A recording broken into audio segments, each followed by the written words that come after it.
রক্তিম রাস্তার পাশে এক বাঁশঝাড়ের নিচ দিয়ে হেঁটে যাচ্ছিল।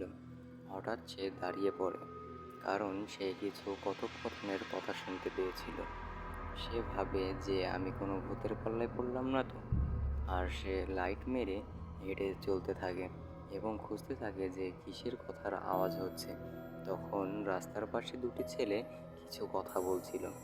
এই কথাই রক্তিম শুনতে পেরেছে এবং সে লাইট মারতে মারতে এদিক ওদিক দেখতে থাকে এবং সে খুবই ভয় পায় যে এগুলো কাদের কথা।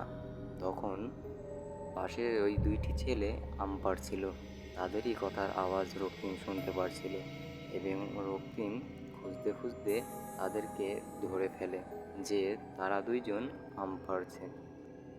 তখন রক্তিম তাদেরকে হাতে নাতে ধরে। ধরার পরে তারা রক্তিমের কাছে ক্ষমাটা ঠিক এইভাবে চায়। প্লিজ আমাকে ক্ষমা করে দাও, প্লিজ প্লিজ আমাকে ক্ষমা করে দাও।